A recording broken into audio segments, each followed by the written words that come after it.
We're going to do a character study this morning, and what I would like to do in the format of our study this morning, we're going to read the book of Ruth. We're not going to read all of it, but I'm going to read several passages, and I'm going to comment and extrapolate things out of that passage, and that'll be our message for this morning. Ruth is an interesting character, an interesting group of characters, an interesting event we find in the Bible. First off, to kind of put it in a time period, if you remember your Old Testament history, Joseph and Jacob and his brothers were in Egypt, and Joseph with Potiphar's wife. If you remember that story with Joseph and Potiphar's wife, Joseph became second hand to Pharaoh. Pharaoh had a dream. The dream was 7 fat calves followed by 7 skinny calves, and that was the famine to come in the land. And Joseph said, you've got to save up the grain. You've got to save up because there's going to come a famine in the land. And if you remember that, the Pharaoh put Joseph over all those things to see that work be done. And if you remember, as time progressed, the children of Israel grew so much that they were overtaking the Egyptians, and all of a sudden comes onto the scene is Moses. And Moses is there to save God's people, and Moses goes to the Pharaoh and says, listen, God wants me to take our people away from you, and the Pharaoh's heart is hardened, and then the 10 plagues happen, and ultimately, the people are released, and then there's the chariots that follow the guys, and they cross on dry land on the Red Sea, right? Moses leads the people away from Egyptian bondage. Really, God does through Moses, but the people are now saved. Moses goes to Mount Sinai, receives the laws, the commandments we find in the Old Testament.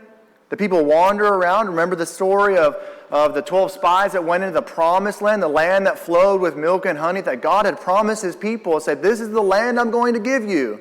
They send in 12 spies. 2 spies come back and say, it's going to be good. God said we can have it, we can take it. Joshua and Caleb. The other 10 spies said, no, we can't take it. You remember that story? Remember where we're at in history? Well, there was a time period of when judges ruled the people. Or when judges really, they set apart the tedious things that happened. They were taking the old law and making sure that people were doing what they were supposed to do per the law that God had given Moses on Mount Sinai.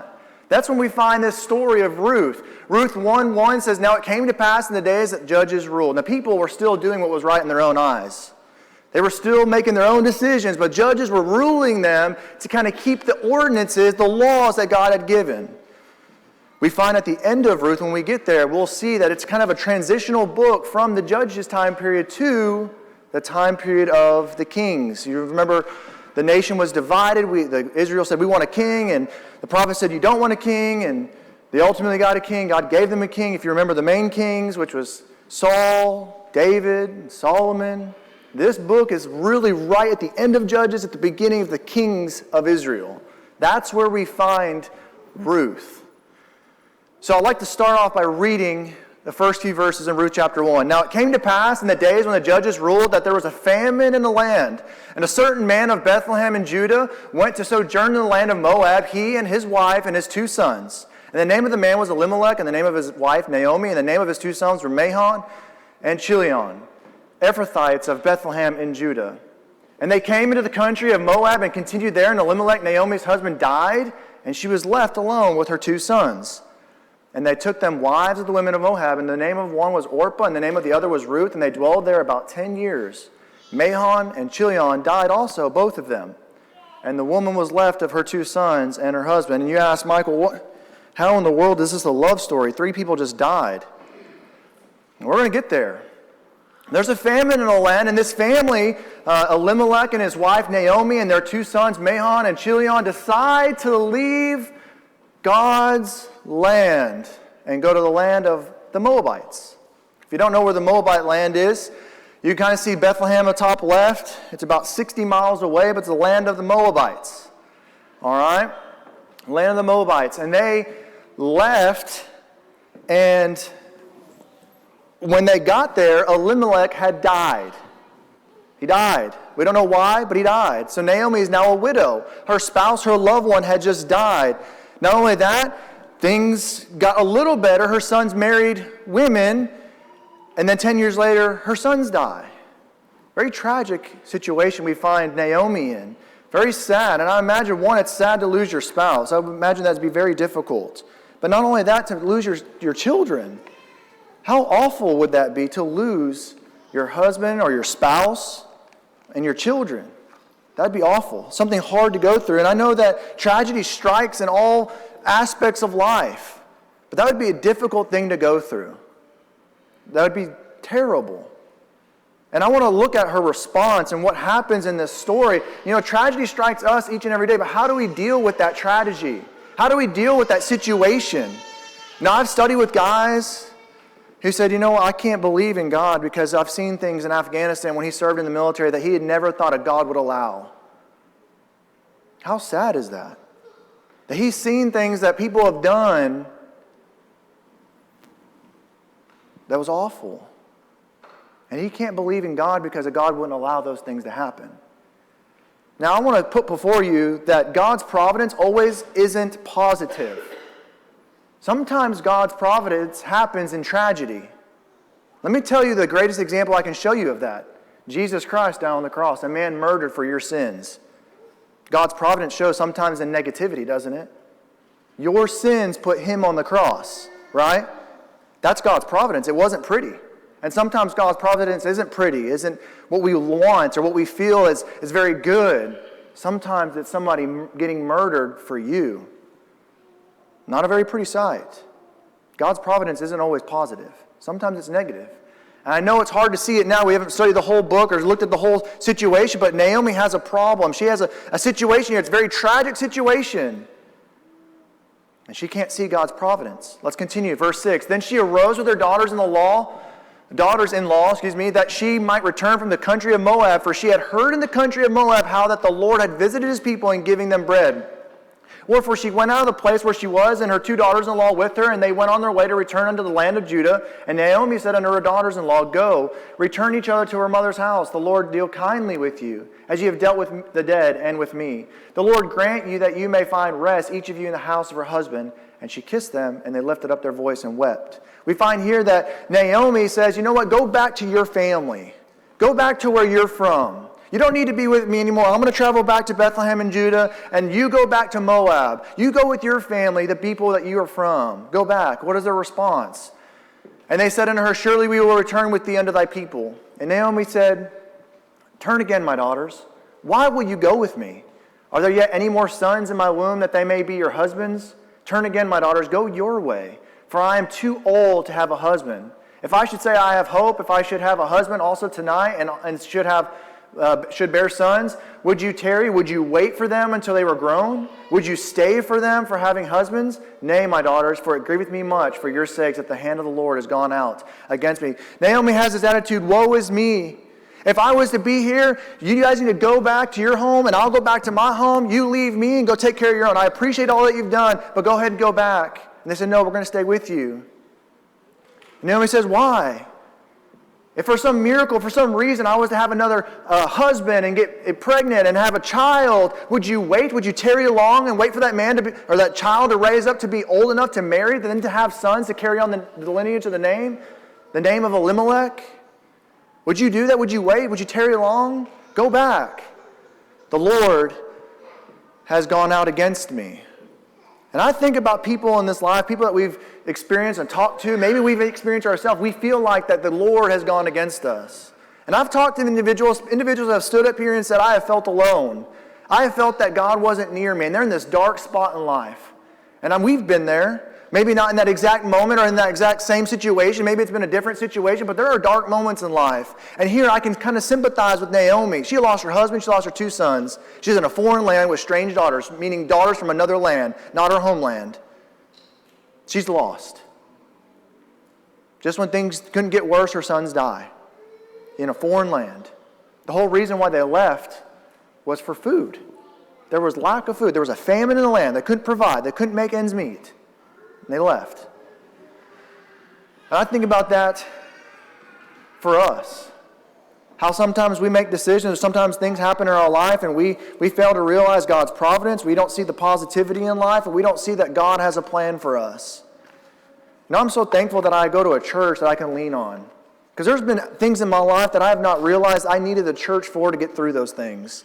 There's sometimes that situations happen that it blows my mind the kind of people we have here at College Park or in the church worldwide.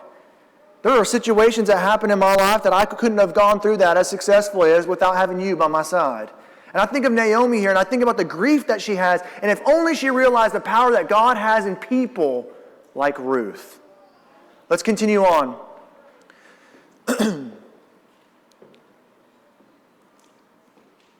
Ruth responds to Naomi. But Naomi says, behold, your sister-in-law, Orpah, she decided to go back to mom and dad. She said, behold, your sister-in-law gone back to her people, unto her gods. Return thou after thy sister-in-law. And Ruth said, entreat me not to leave thee, or to return from following after thee. For whither thou goest, I will go. And where thou lodgest, I will lodge. Thy people shall be my people, thy God, my God. Where thou diest will I die, and there will I be buried. The Lord do so to me, and more also, if I ought but death, part thee and me. When she saw that she was steadfastly minded to go with her, then she left, speaking unto her. Reading this story, I kind of enjoyed those words that in Ruth's response. It was somewhat of a vow to Naomi. She said, where you go, I'll go. Your people, my people. Your God is my God. She believed in the power of God. She spent 10 years with those sons. I imagine those 10 years she spent there learning of their traditions, learning back about their homeland, learning about their history. I imagine 10 years with those sons, I imagine they talked about what home was like before the famine. And here she says, Naomi, I'm going to be with you every step of the way. I'm going to go with you. I'm going to follow you. Your people are my people. This is my family. Your God is my God. That was her response. Why? Why did she do that? She was committed to God and to Naomi's people. Now I think of that and I think about a parallel to us. You know, sometimes tragedy strikes in our own lives and we can't see the goodness of God sometimes, or we can't see the providence of God through the negativity. But when a friend comes to help and lifts the burden off your shoulder just a little bit, drops off breakfast, drops off food, groceries, the small things, the things you're not really thinking of during tragedy. And this woman here, Ruth, is standing next to her mother-in-law saying, I'm here for you. I'm here to serve you. I'm here to be with you and your people and your God. I'm committed. That's a vow. That's love. She's just a strange woman. And I get that we don't really fully comprehend what that means. But God's people were not to marry outside of God's people. They were supposed to be with their people. Not to marry strange women from a strange land. People outside of their culture. They weren't allowed to do that. They weren't supposed to do that. But Ruth, sent to Naomi through the providence of God, says, I'm going to be with you every step of the way. Where you go, I go. I just find that interesting about the character of Ruth. Continuing our text. So they went until they came to Bethlehem. And it came to pass when they were come to Bethlehem that all the city was moved about them. And they said, is this Naomi? And she said unto them, call me not Naomi, call me Mara, for the Almighty hath dealt very bitterly with me. I went out full, and the Lord hath brought me home again empty. Why then call ye me Naomi? Seeing the Lord hath testified against me, and the Almighty hath afflicted me. So Naomi returned, and the Ruth, the Moabitess, her daughter-in-law with her, which returned out of the country of Moab, and they came to Bethlehem in the beginning of the barley harvest. So they come back to Bethlehem, which is in Judah, and people recognize Naomi and say, look, this is Naomi. And Naomi says, no, I'm Mara, which is bitter. She says, because the Lord has done bitterly with me. She begins to blame God, what has happened to her. She said, look, the Lord provided me, I was full, and now I'm empty. The Lord has taken away. And I imagine she's standing there in front of these people, Ruth by her side, and she said, look, I left this land full, and I came back empty. Ruth is standing there saying, I just committed myself to you. I just said I was going to be with you the whole way. What do you think Ruth felt like at that time? You know, you don't always pick your in-laws. You don't always pick those relationships, right? I'm very blessed and fortunate that I have in-laws that I love very dearly. But not everybody has that. And Ruth is standing here saying, you know what? She thinks she's empty. She thinks that this is just about her. The Lord's afflicted her. And sometimes when we're going through agony, when we're going through tragedy, we fail to realize the relationships and the blessing that come from relationships around us. We fail to see it sometimes.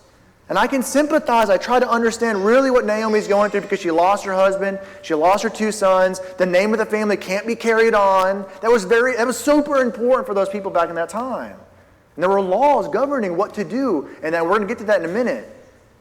But the name of your family to be passed down through your sons was super important in the Israelite culture. And she's given up. She can't see the blessing of Ruth by her side. And for you and I today, we need to recognize the blessings of our people that are beside us. Our spouse, our church, our pastors, our deacons, our family. We need to recognize those blessings. You know, when I think of Naomi and the situation that she's in, her husband dies, and I imagine she feels like, man, the world is coming to an end. I really try to sympathize with that. And then when things couldn't get worse, her sons die. Have you ever been in a situation where it was bad and then you didn't think things could get worse and it got worse? I can think back in 2017, one of the hardest years of my life. Graduated college, thought it was going to go good, right? Harvey hits. Family member wants to commit suicide. Dad dies. Paul dies. What a tough year. We had family move in with us. Not that that was hard, not that that was easy, not that that was difficult, not that we didn't love and really want to help. It was a tough year for Michael and Hannah. And I don't say that to you for you to feel bad by any means, but when things I thought were tough, it only got worse. Harvey hits. Family moved in. Family issues. Dad dies. The church stepped in every step of the way. We finished off the year with Nevaeh being born. The highlight of that year. Sometimes when we don't realize the relationships we have with each other, we can't see the blessing of God working through us and our people. Sometimes when we don't see God working, sometimes we don't feel God working, but He's working. And it's hard for us to see God's providence in the negativity because we're so focused on the negativity. God's always working. Do you believe He's alive today? Because He will work. And He does work. You've got to let Him work. He knocks. You've got to answer. You have to respond. You have to love. And I think about that. I think about that when I read this story. That Naomi needs to respond. She needs to recognize the blessings that are around her. Because there is more hope. Why did she leave? Why did her family leave the land? Famine, right?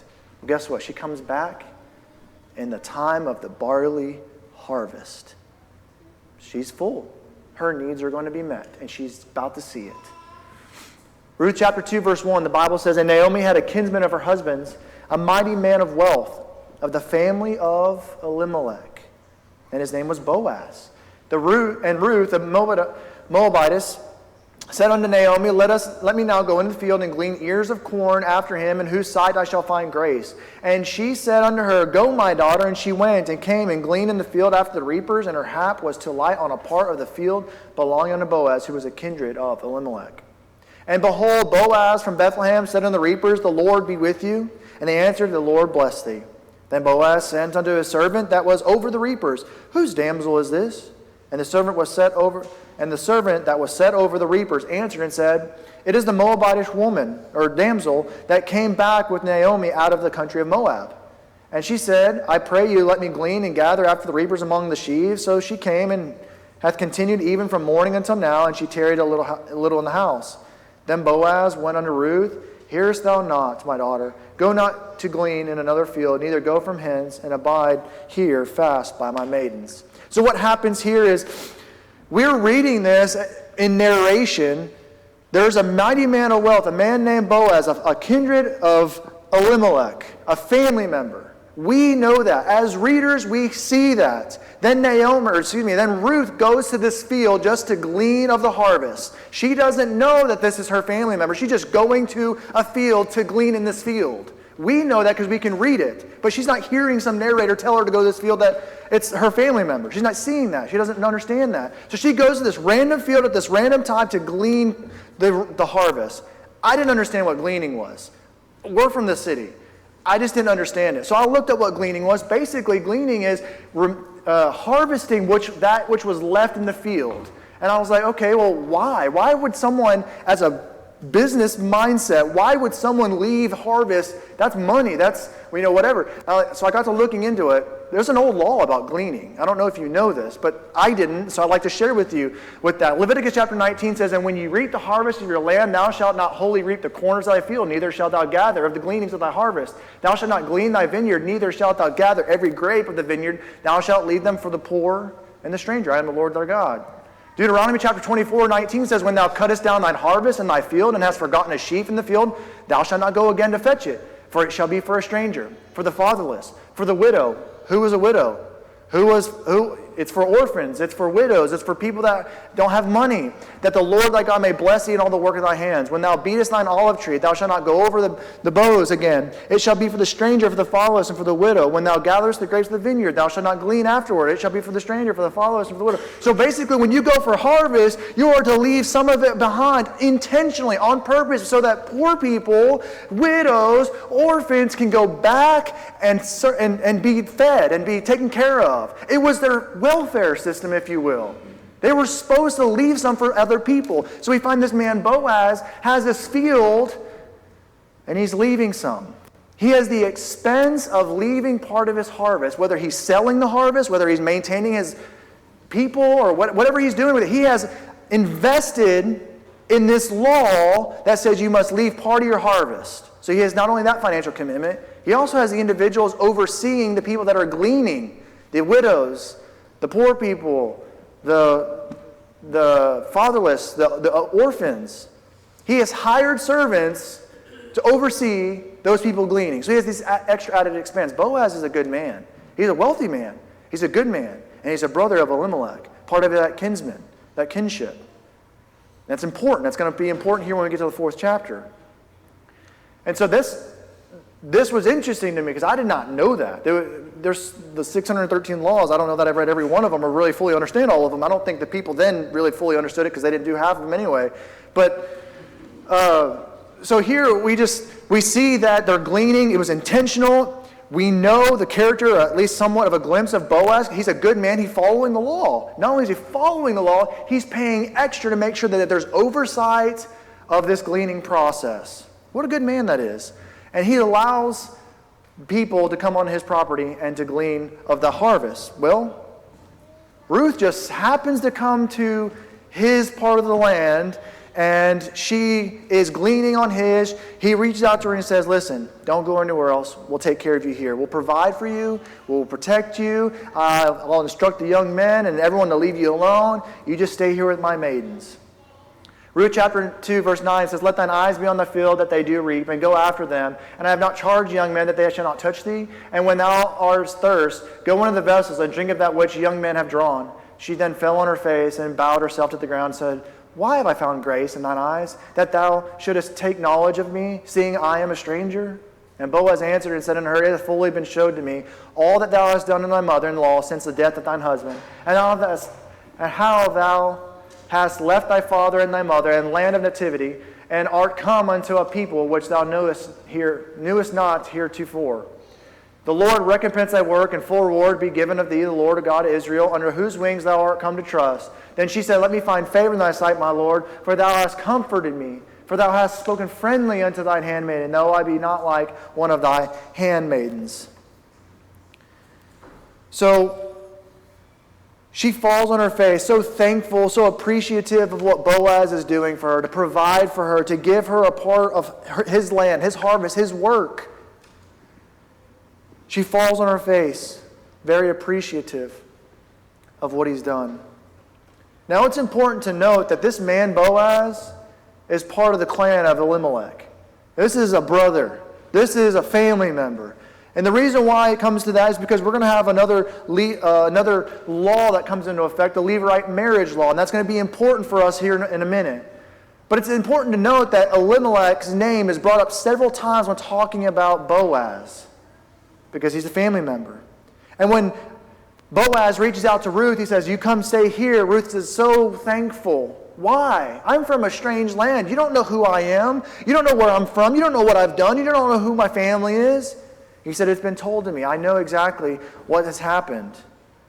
I know where you're from. And God gave Boaz a field so that Ruth could ultimately be in that field gleaning.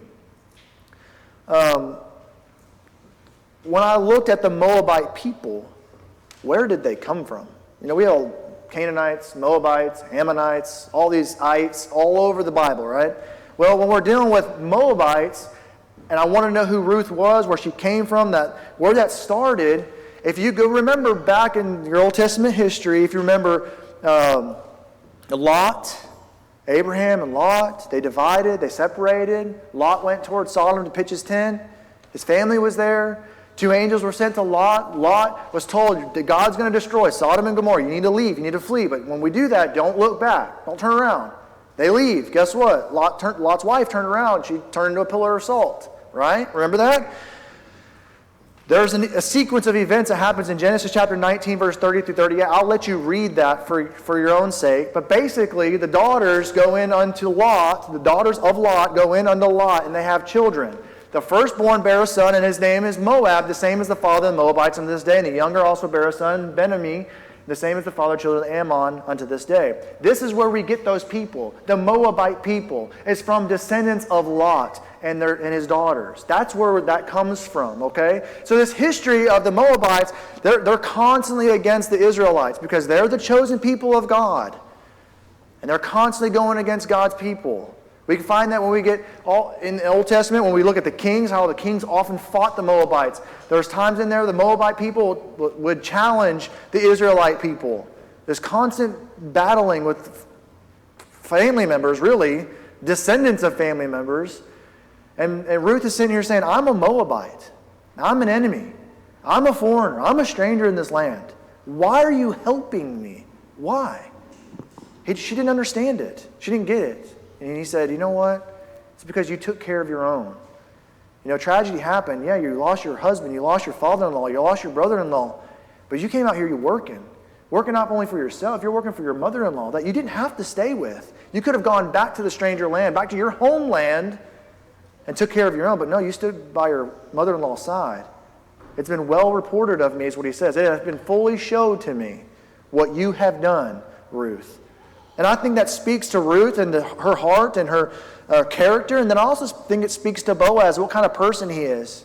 He sees this person working hard. And I want us to relate to that in the sense that sometimes we want help, but we don't want it more than the person that's helping us wants it more for us. Meaning, someone comes to you and says, I need help. I have this issue. I just really need help. Well, a lot of times the person that wants to help you more than you want help yourself. That's sometimes the situation. And here Boaz is saying, I want to help you. But guess what? Well, guess what Ruth did?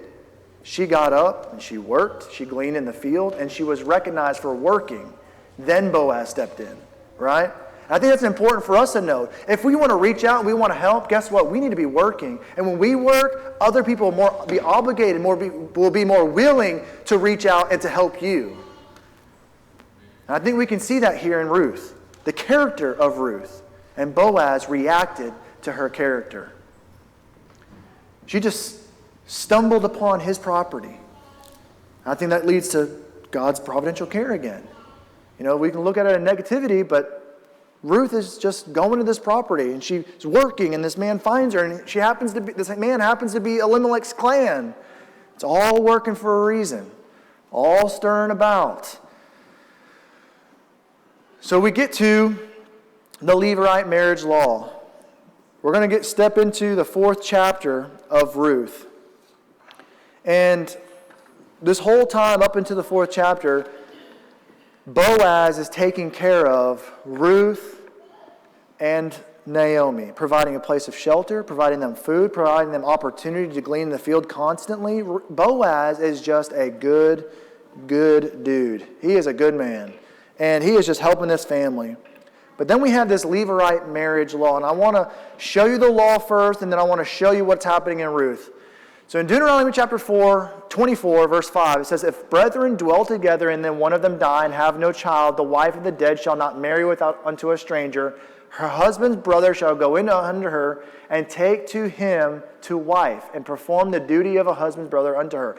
Basically, if two brothers there are two brothers. One of them gets married, right? So we have a married brother, and we have an unmarried brother. The married brother dies. The unmarried brother has an obligation to his dead brother, wife, to take her on as a wife to carry on or pass on the lineage of his dead brother, right? That's what this Levirate marriage law is. Now, let's read Ruth chapter 4, verse 1. Then went Boaz up to the gate and sat him down there. This him is an individual that is unnamed. We don't know who he is, but we do know that he's a member of the Elimelech clan, another brother of Elimelech. And he sat him down there, and behold, the kinsman of whom Boaz spake came by, unto whom he said, Ho, such a one, turn aside, sit down here. And he turned aside and sat down, and he took 10 men of the elders of the city, and said, Sit ye down here. And they sat down, and he said unto the kinsman Naomi, This is come out again of the country of Moab, selleth a parcel of land, which was our brother's Elimelech. So Boaz is saying, Come here, sir, family member. We're both Elimelech's clan. You sit down. Naomi has a parcel of land. She has an inheritance. Based off the old law, you are inheriting this inheritance from Naomi. All that she has, right? That's what he's saying. And he said, verse 4, and I thought to advertise thee, saying, Buy it before the inhabitants and before the elders of my people. If thou wilt redeem it, redeem it. But if thou wilt not redeem it, then tell me, that I may know, for there is none to redeem it beside you, and after you, me.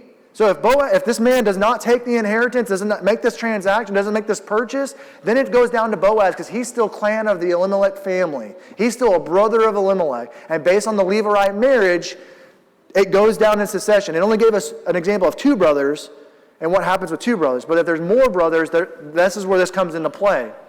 So he says, if you won't take it, tell me, and I will take it. So this man, let's see, where are we?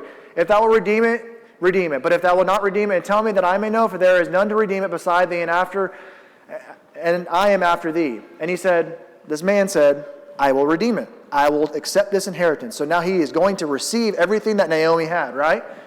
Then said Boaz, he follows it up with a precursor, what day thou buyest the field of the hand of Naomi, thou must buy it also of Ruth the Moabitess, the wife of the dead, to raise up the name of the dead upon his inheritance. And the kinsman said, I cannot redeem it myself, lest I mar, meaning destroy, make null and void, mine own inheritance. He says, Boaz, redeem thou my right to thyself, for I cannot redeem it. Now this was the manner in former time in Israel concerning redeeming and concerning changing or exchanging. For to confirm all things, a man plucked off his shoe and gave it to his neighbor, and this was a testimony in Israel. Therefore the kinsman said unto Boaz, Buy it for thee. So he drew off his shoe. When I first read this, I'm like, man, we're trading inheritances and we're taking off each other's shoes, and I just didn't know what was going on. That's what led me to the Levirate marriage law.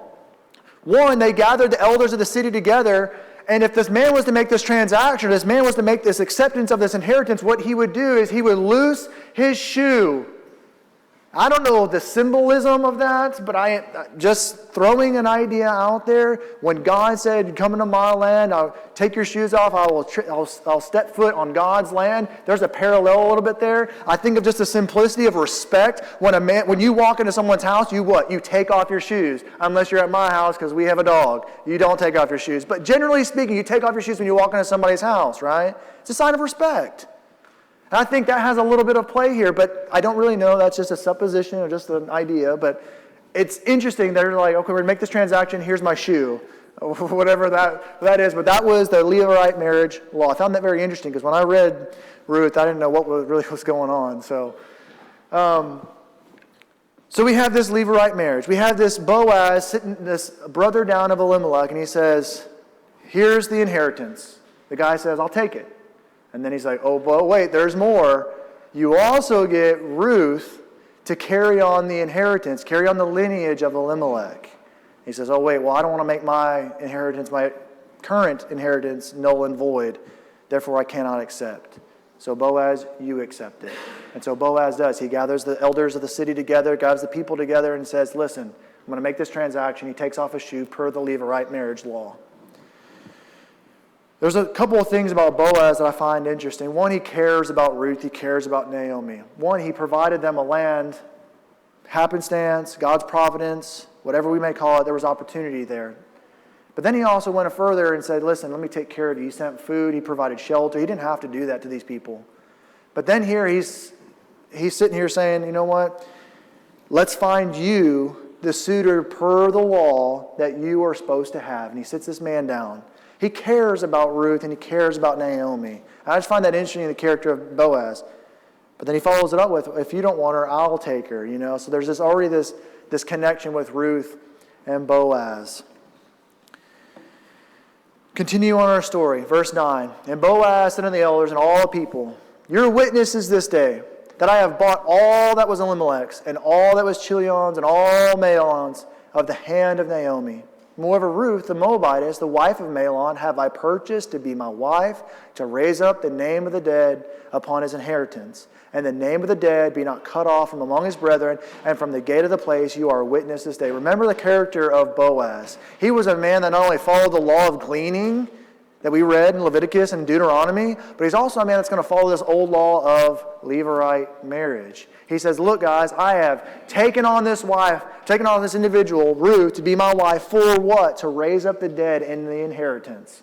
I'm going to do my part. I'm going to marry this woman so that the lineage or the name of Elimelech will be continued. He's going to fulfill that law, or he's going to complete his part in serving God in that law. And all the people were in the gate, and the elders said, we are witnesses. The Lord make that woman that has come into thy house like Rachel and Leah, which two did build the house of Israel, and do that worthily in Ephrathah, and be famous in Bethlehem. And let thy house be like the house of Perez, whom Tamar bare unto Judah, of the seed which the Lord shall give thee of this young woman. I think one thing when we look at this is, another thing to look at is, Boaz is thinking about other people. And when we talk about marriage, or we talk about entering in marriage with someone that we love and we care about, a lot of times we see in our culture today, it's about us. It's about me loving this individual. And I think it's interesting to note that Boaz wasn't just thinking about Ruth and having a wife. He didn't gather the elders together and say, listen, we'll see y'all later. We're going to go live life. He said, listen, we're going to do what's right. And we're going to follow the law. And we're going to have children so that we raise up the dead in their inheritance. That we honor the dead in that inheritance. We continue the lineage, the history, the name continues to be written down in the Israel culture. And I think that just speaks to who Boaz is, the kind of man he is, a rule follower, a man that honors God, that lives up to that standard. And I want us to be like that. When we're fathers and mothers and husbands, or husbands and wives, then fathers and mothers, that we live life making decisions that follows the law, follows the Word of God. That we raise up our families, our children. We're examples to one another here at church. That we're like Boaz. We're like Ruth, wanting to serve other people. She served her mother-in-law. He served them. And he didn't have to. He did his serving by allowing them opportunity to glean in their field, or in his field. He brings comfort, aid, and protection to Naomi. But it's also important to note that he gathered the elders together and did it and fulfilled the law as he was asked. And I think about weddings, and I think about this gathering, this situation we have when Boaz gets Ruth ultimately through this, what I would call a transaction. I'm really not trying to make Ruth and Naomi and the inheritance sound like a possession by any means. But in this culture, it was a transaction. That's what it was. We don't understand that fully because we don't have that in our culture today. But it really was a transaction. It was an inheritance. It was the acceptance of, I'm giving you this woman to be your wife. Today, a woman chooses to marry a man and a man chooses to marry a woman in America. Because there are other countries that don't have that necessarily. But when I think about weddings and I think about marriages, weddings and marriages are different. Wedding is the event of what marriage is supposed to be. Weddings are things that we chalk up in our culture, that we spend thousands of dollars and or a lot of money at something that when we look at it in the big scheme of things, does it matter of having that grandioso thing of a wedding? You buy a dress for one day, you rent a text to return it, you do your hair and you'll never do your hair like that again. People often look at venues and churches. They'll spend so much time looking for a church for one day, but they won't spend time looking for a church for the rest of their life. They'll spend so much money on one day, but they won't spend their money and give it to somebody in poor or in need or across the world preaching the gospel. They'll spend so much time investing in what they want for that one day. They tell the pastor, you stand here, you say this, and you do that. But they won't go through pre-marriage counseling, and they won't do what's right by their marriage. They're worried about the wedding, the one day that really doesn't mean a lot. The marriage means more than the wedding. And it's about how you approach that. And I think about that. I remember, I'm not big into weddings in the sense that I just love them. The royal wedding. And I see a lot of women smiling, and some men. The royal wedding. I looked it up, hundreds of thousands of people purchased tickets to go see the royal dress, not even on a human being. It was on a mannequin or a hanger thing. They paid money to go see that. Thousands of people left work or signed off of work or clocked out or did whatever to log in to watch the royal wedding. We've got a wedding issue because it's not about the wedding, guys. It's about the marriage. And I think we're going to see that here. Let's read in Ruth 4. So Boaz took Ruth and she was his wife. There's your wedding. It's done. It's gone. Guess what? That's just that's the first half. Let's read the second half. And when he went unto her, the Lord gave her conception. She bare a son. Now she's pregnant and she had a son. There's 9 months plus in that one verse. And the woman said unto Naomi, Blessed be the Lord, which hath not left thee this day without a kinsman, that thy name may be famous in Israel, and he shall be unto thee a restorer of thy life and a nurturer of thine old age. For thy daughter-in-law, which loveth thee, which is better to thee than 7 sons, hath borne him. You know, these women recognize the fact that the Lord blessed Naomi. I find that interesting. Remember, Naomi said, I have returned here. When I left, I was full. When I came back, I was empty, even though she had Ruth. And guess what? God's providence showed even through the negativity, didn't it? Because look, God has given her a son. And Naomi took the child and laid it in her bosom and began to nurse it. And the women, her neighbors, gave it a name, saying, there is a son born to Naomi, and they called his name Obed. He is the father of Jesse, the father of David. Naomi, remember, she changed her name. She wasn't naming the child. Hey, we're not going to let her name this child. Named it Obed. His name means worship. Find that ironic. Because this whole time Naomi is, self-pity, woe is me attitude. And here she is. God blesses her through the negativity. God's providence sometimes shows negative. It looks negative, but it comes out positive. And God blesses who with a son? Naomi. And as I thought about this, I thought about children. Children are an aspect of life or aspect of marriage that's super important. Especially in this time. We talked about the name, the lineage, the family name being passed down through the children. How important is that? They saw it super important.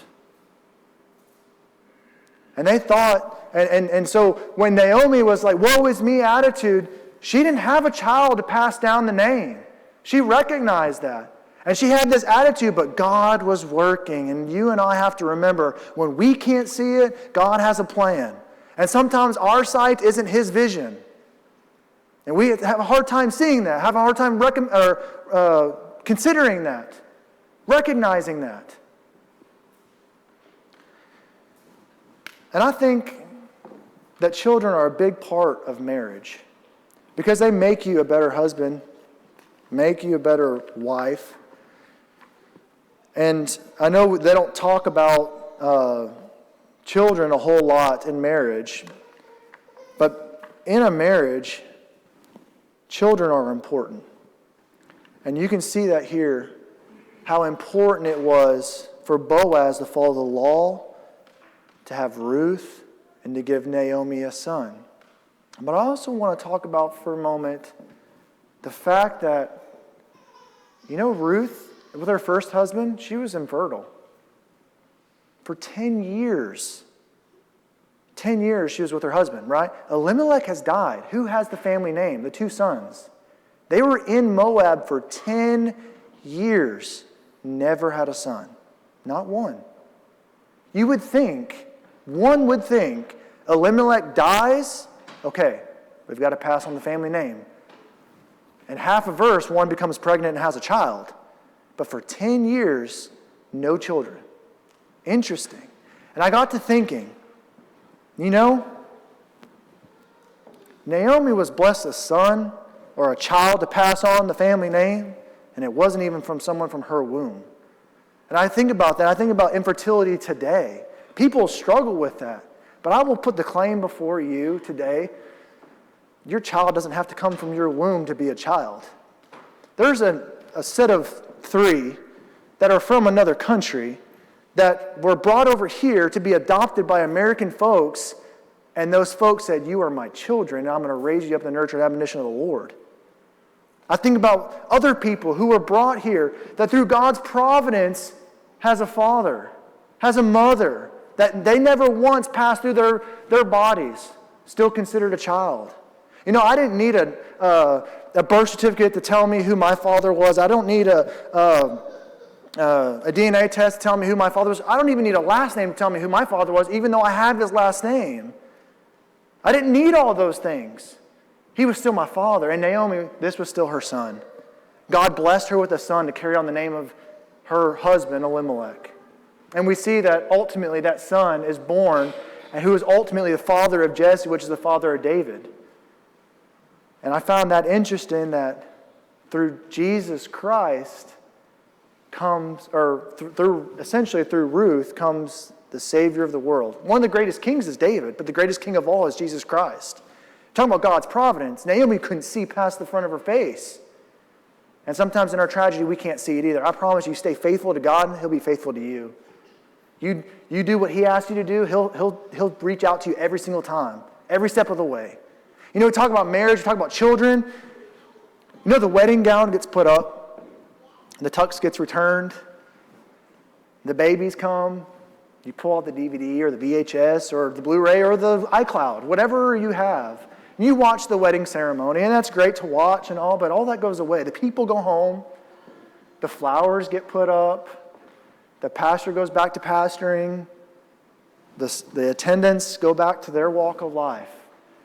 But what's left is a marriage. It's not a wedding. What's more important than a wedding is a marriage that honors God. A marriage that honors God. Because guess what? When you follow God, you'll have blessings so much that you won't even begin to understand. When we talk about marriage and we talk about having children, those children are going to be in your living room one day looking at you. Looking at your spouse and how you handle yourself, how you love, how you correct, how you hold back, how you honor God. A lot of this story is not just about Ruth or Boaz, it's about a child. A child that was going to be a grandparent to David, who was a descendant of Jesus Christ, or Jesus Christ, the descendant of David. Sometimes it's about the children. And this morning, I just wanted to paint that picture for you. The study of Ruth has been very interesting. There's a lot of different things. But one thing I just want us to walk away with is, one, having some sort of grasp of who Ruth was, who Boaz was, maybe some old laws. The last thing is none of us want to be alone. We all want companionship one way or another, right? Whether that's a spouse, a church. Boaz provided protection and love to Ruth and Naomi so much. And when tragedy strikes, you and I need a family. And that family is in the house of God. I've talked to some folks who've gone through tragedy that weren't in the church. And I look at it and I'm just like, I don't know how you're going through this right now without a church. I don't know. I don't get it. I don't understand it. Because you guys have pulled me out of boiling water more than I'd like to admit to. And I know that as a congregation, as people who want to honor God, we have to consider Ruth and Boaz and this son and who they were. That church is important, and we have to make decisions to make church important. It's not about a wedding. It's not about all the glitz and glamour. It's not about always agreeing about things. It's about a marriage built upon godly principles and serving God each and every day. I hope maybe something this morning has jogged some of your memory, jogged some of your desire to want to serve God. Naomi missed it. She missed it big, and then she saw the blessing. Maybe you're missing it this morning. Maybe you're missing that God is working in you now. Maybe you failed to see it. Because even when you don't feel like He's working, even when you don't see that He's working, know that He is working inside of you.